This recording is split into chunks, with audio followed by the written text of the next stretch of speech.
നമസ്കാരം. ലോകത്തിലെ തന്നെ ഏറ്റവും വലിയ മനുഷ്യനിർമ്മിതമായ ഒരു വനത്തിനകത്താണ് ഞാനിപ്പോൾ ഉള്ളത്. ഏതാണ്ട് 5 ലക്ഷത്തിലധികം വൃക്ഷങ്ങൾ 75 ഏക്കറിലധികം വരുന്ന ഭൂമിയിൽ ഇങ്ങനെ വളർന്നു നിൽക്കുന്നു. കേരളത്തിൽ നിന്ന് ആയിരക്കണക്കിന് കിലോമീറ്റർ അപ്പുറം അങ്ങ് ഗുജറാത്തിലെ കച്ചിലാണ് ഈ വനഭൂമി ഉള്ളത്. ഈ വനം നിർമ്മിച്ചത്, ഇങ്ങനെ ഒരു വനഭൂമി ഇവിടെ സൃഷ്ടിച്ചെടുത്തത് ഒരു മലയാളിയാണ്. ആ മലയാളി ഇതേക്കുറിച്ച് പറയാൻ വേണ്ടി, വിശേഷങ്ങൾ പറയാൻ വേണ്ടി നമ്മോടൊപ്പം ഉണ്ട് മിസ്റ്റർ RK നായർ. കാണുമ്പോൾ തന്നെ ഒരു പ്രത്യേക ലുക്കാണ്, ഒരു പാളത്തൊപ്പിയൊക്കെ. അതെ അതെ, ഞാൻ എപ്പോഴും പാളത്തൊപ്പിയായിട്ടാണ്. ഞാനൊരു ഒരു കൃഷികൻ എന്നുള്ളൊരിതാണ്. ബാക്ക്ഗ്രൗണ്ട് കൃഷി ബാക്ക്ഗ്രൗണ്ടാണ്. അപ്പോൾ എപ്പോഴും പാളത്തൊപ്പി ഉണ്ടാവും. ഞാൻ അമേരിക്ക പോയാലും ഇതുപോലെ തന്നെ ഉണ്ടാവുള്ളൂ. എപ്പോഴും ഇങ്ങനെയാണ്, എവിടെയും ഇങ്ങനെ ഉണ്ടാവുള്ളൂ. നിങ്ങൾ ഫ്ലൈറ്റിൽ കണ്ടാലും ഇങ്ങനെ ഉണ്ടാവും. നിങ്ങൾ വേറൊരു ദേശത്ത് കണ്ടു കഴിഞ്ഞാൽ ഇതിങ്ങനെ ഉണ്ടാവും. അല്ല, ഈ ഭാരതത്തിൽ തന്നെ ഏത് ഭൂമിയിൽ കണ്ടു കഴിഞ്ഞാൽ ഇങ്ങനെ ഉണ്ടാവുള്ളൂ. അതിനുള്ള മൂലകാരണം എന്ന് പറയുമ്പോൾ ഞാൻ ഈ വനമായിട്ട് ഭയങ്കര സ്നേഹമാണ്. എനിക്ക് മണ്ണായിട്ടുള്ള സ്നേഹമാണ്. അപ്പോൾ വനം വളർത്താൻ വേണ്ടി വെയിലത്ത് തന്നെയാണ് നമ്മളെ വർക്ക് നടക്കുന്നത്. AC രകത്തല്ലല്ലോ. അപ്പോൾ തണുപ്പിന് വേണ്ടിയാണ് ഇത് തലക്ക് വെക്കാൻ തുടങ്ങിയത്. അപ്പോൾ അത് ജീവിതത്തിൻ്റെ ഭാഗമായി. കാടൊരു ജീവിതത്തിൻ്റെ ഭാഗമായിപ്പോൾ ഇത് ജീവിതത്തിൻ്റെ ഒരു ഭാഗമായി. നമ്മളിപ്പോൾ ഉള്ളത് ഭുജിലാണ്. 2001 വലിയ ഭൂകമ്പം ഉണ്ടാവുകയും ആയിരക്കണക്കിന് 10,000കണക്കിന് മനുഷ്യർ മരിച്ചു വീണ ഇടമാണ്. അവിടെ അവരുടെ ഒരു ഓർമ്മയ്ക്ക് കൂടി വേണ്ടിയാണ് ഈ സ്മൃതി വനം ഉണ്ടാക്കിയത്, അല്ലേ? 2021 ഈ വനം നിർമ്മിച്ച് തുടങ്ങുന്നത്. 2021 തുടങ്ങിയത്. ഏപ്രിൽ മാസത്തിലായിരുന്നു ഇത് തുടങ്ങും. എന്നിട്ട് 2022 ഓഗസ്റ്റ് ആകുമ്പോഴേക്ക് ഞങ്ങൾ 2.25 ലക്ഷം ചെടികൾ നട്ട് അത് സാധാരണ ഒരു 16 ഫീറ്റ് ഹൈറ്റുള്ളൊരു ഫോറസ്റ്റായി. ഒരു ഒന്നുമില്ലാത്തൊരു കല്ല് പ്രദേശമാണിത്. ഭുജിയോ ഡോങ്കർ എന്ന് പറഞ്ഞു കഴിഞ്ഞാൽ ഭുജിയോ ഹിൽസ് എന്ന് പറയും ഇംഗ്ലീഷിൽ. അപ്പോൾ ഭുജംഗപർവ്വതം എന്നും പറയും. ഭുജംഗപർവ്വതം എന്ന് പറയുമ്പോൾ ഈ മുള്ളുള്ളതായ ചില വസ്തുക്കൾ മാത്രമേ ഇവിടെ ഉണ്ടായിരുന്നുള്ളൂ. ഒരു കാലത്ത് ഇവിടെ ആടും പശുക്കളും മേഴാൻ വരുന്നൊരു മേപ്പിൻ്റെ ഒരു സ്ഥലം എന്ന് പറഞ്ഞാൽ ഇങ്ങനെ വരുന്നൊരു പർവ്വതമായിരുന്നു. ആരും പബ്ലിക്കൊന്നും വരുന്ന സ്ഥലങ്ങളൊന്നുമല്ല. പക്ഷേ ഇതിങ്ങനെ വനമായിട്ട് മാറിയപ്പോൾ ഇന്ന് അനവധി ആൾക്കാർ ഇതൊരു ടൂറിസ്റ്റ് പ്ലേസ് ആയിട്ട് കാണും. വിമാനത്തിൽ ഇങ്ങനെ വരുമ്പോഴേ താഴേക്ക് നോക്കുമ്പോൾ കാര്യമായ വനങ്ങളോ അല്ലെങ്കിൽ മരങ്ങളോ ഒന്നും കാണാത്തൊരു മേഖലയിലേക്ക് വരുന്നത് പോലെയാണ് തോന്നിയത്. പക്ഷേ നമ്മൾ ഈ വനത്തിലേക്ക് എത്തിയപ്പോൾ, നമ്മൾ ഈ കൃത്യമായ ഇടത്തേക്ക് എത്തിയപ്പോൾ അതൊരു വലിയൊരു വനം, ഒരു നല്ല തണുപ്പ്, കിളികളുടെ ശബ്ദം, ഒരു മറ്റൊരു ഭൂപ്രകൃതിയിലേക്ക് പെട്ടെന്ന് മാറിയതുപോലെ തോന്നുന്നുണ്ട്. അതെ അതെ അതെ. കച്ച് എപ്പോഴും ആൾക്കാർ ഓർമ്മിക്കുന്നത് റൺ ഓഫ് കച്ച് എന്നാണ് പറഞ്ഞത്. കച്ചിൽ റൺ കാണാൻ വേണ്ടിയിട്ടാണ് വരുന്നത്, റൺ ഓഫ് കച്ച് എന്ന് പറയും. പക്ഷേ ഈ ഒരു 2 വർഷം കഴിഞ്ഞതിന് ശേഷം 2022 തൊട്ട് ഇപ്പോൾ ആൾക്കാർ കച്ചിൽ പോയ റൺ ഓഫ് കച്ച് മാത്രമല്ല, കച്ചിലൊരു വനവും ഉണ്ട്, അത് കാണണമെന്ന് ഇവിടെ വരും. അതാണ് ഈ 2001 ഭൂകമ്പത്തിൽ മരിച്ചവരെ പേരിൽ 12,932 ആൾക്കാരാണ് ടോട്ടൽ മരിച്ചത്. പക്ഷേ ആ മരിച്ചവരെ പേരിൽ 5 ലക്ഷത്തിലധികം വൃക്ഷങ്ങൾ നട്ടിട്ട് കഴിഞ്ഞു.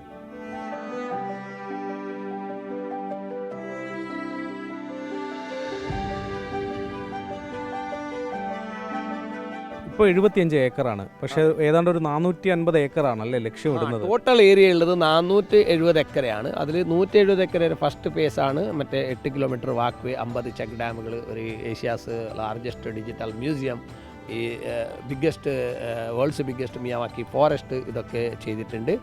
ഇനി ഫേസ് 2 ഫേസ് 3 ചെയ്യാൻ ബാക്കിയാണ്. അതിൻ്റെ വർക്ക് ഇന്നിപ്പോൾ നടക്കാൻ പോകും ഫ്യൂച്ചർ.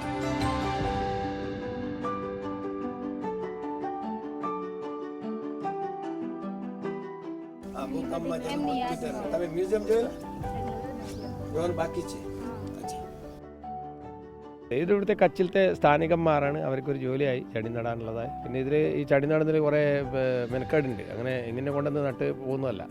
ഇതിനെ വെള്ളം മിക്സ് ആയിട്ടുള്ളതായ ഗോമൂത്രത്തിൽ മുക്കും.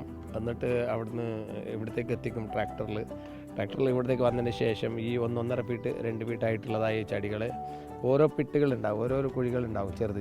എന്നിട്ട് ഇതിൽ വെച്ചിട്ട് പ്ലാസ്റ്റിക് എടുത്ത് അതിൽ വെച്ചിട്ട് മണ്ണ് മൂടിയിട്ട് അതിൻ്റെ ശേഷം ഉണക്ക് പുല്ല്, കാട്ടുപുല്ല് മൾച്ചിങ് ചെയ്യും. അത് മൾച്ചിങ് ചെയ്തതിന് ശേഷമായിരിക്കും ഈ ഇങ്ങനെ വിരിക്കും. അതെ, വിരിക്കും. മൊത്തം മണ്ണ് കവർ ചെയ്യും.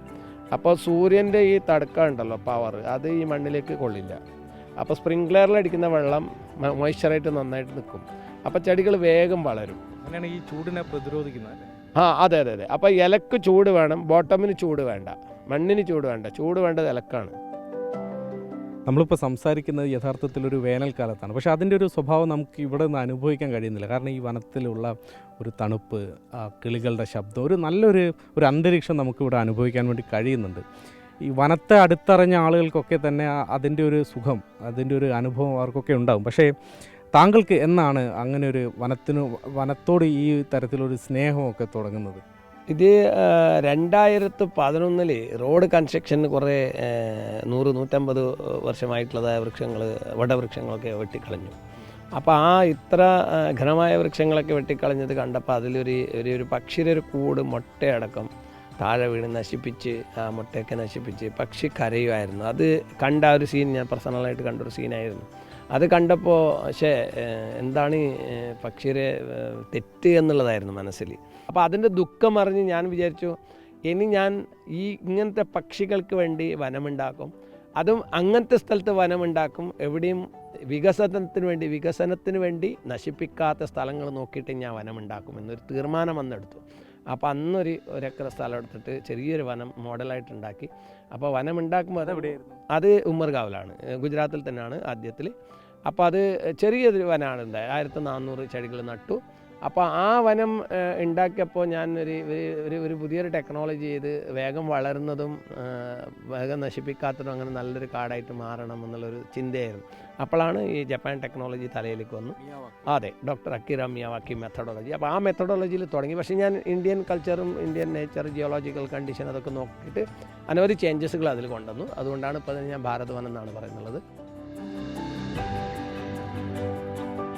ഇത് ഉണ്ടാക്കുന്ന സമയത്ത് കുറച്ച് ലോക്കലിൽ നിന്ന് കുറച്ച് അറിയുന്ന ആൾക്കാരൊക്കെ വന്ന് പറഞ്ഞു, ഇത് കച്ച് വനമില്ല പ്രദേശമല്ല, ഡ്രൈ പ്രദേശമാണ്, നിങ്ങളിവിടെ വനം ഉണ്ടാക്കുന്നത് ശരിയല്ല, കച്ചിന് എന്തിനാണ് വനം വേണ്ടത്, കച്ച് ഡ്രൈ അല്ലേ എന്നുള്ളത് പറഞ്ഞു.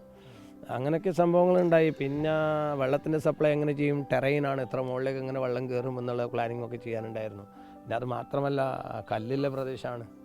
ആ കല്ലിനെ JCB കൊണ്ട് പൊളിച്ചെടുത്തിട്ട് അതിനെ പൊടിക്കണം, കുറച്ചെങ്കിലും പൊടിച്ചിട്ടേ വനങ്ങൾ ഉണ്ടാക്കാൻ പറ്റുള്ളൂ. അങ്ങനത്തെയൊക്കെ ചാലഞ്ചുകളും പിന്നെ ടെറൈൻ ആയതുകൊണ്ട് ട്രാക്ടർ എടുത്ത് ചെടികളെ മുകളിലേക്ക് കൊണ്ടുവരുന്നതും വളം എടുത്തേക്ക് എത്തിക്കുന്നതും മൾച്ചിങ് മെറ്റീരിയൽ എത്തിക്കുന്നതും അതൊക്കെ ഭയങ്കര ചാലഞ്ചിങ് ആയിരുന്നു.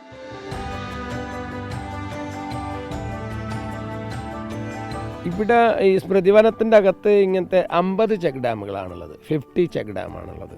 ചെക്ക് ഡാമിൻ്റെ ഈ ചുറ്റും ഈ ചുവരുകളിൽ കുറേ പേരുകൾ ഇങ്ങനെ എഴുതി വെച്ചിട്ടുണ്ട്, അതെന്താണത്? അത് ഓരോ ചെക്ക് ഡാം ഓരോരോ ഗ്രാമത്തിൽ ഭൂകമ്പത്തിൽ മരിച്ചവരെ പേരിലാണുള്ളത്. ഇപ്പോൾ ബച്ചാവ് എന്ന് പറഞ്ഞിട്ടൊന്നുണ്ട്, അഞ്ചാർ എന്ന് പറഞ്ഞിട്ടുണ്ട്, അങ്ങനെ കച്ച് ബൂജ് എന്ന് പറഞ്ഞിട്ടുണ്ട്. അപ്പോൾ ഓരോ വില്ലേജിൽ മരിച്ചവരെ പേരുകളാണ് അതിൽ എംബോസ് ചെയ്ത് വെച്ചിരിക്കുന്നത്. പെർമനൻ്റ് ആയിട്ടുള്ളതായ ഇംഗ്ലീഷിലും ഗുജറാത്തിൽ 2 ഭാഷയിലുണ്ട്. അപ്പോൾ ആ ഗ്രാമത്തിൽ എത്ര പേര് മരിച്ചു അവർക്കുള്ളതായ ഒരു സ്മൃതി കൊണ്ടാവും ഈ ചെക്ക് ഡാം.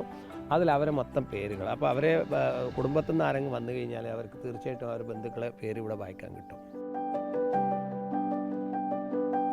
ഞാനിപ്പോൾ ഗൂഗിളിൽ തപ്പിയപ്പോൾ പേരടിച്ച് നോക്കിയപ്പോൾ ആദ്യം വന്നത് ഗ്രീൻ ഹീറോ എന്നാണ്.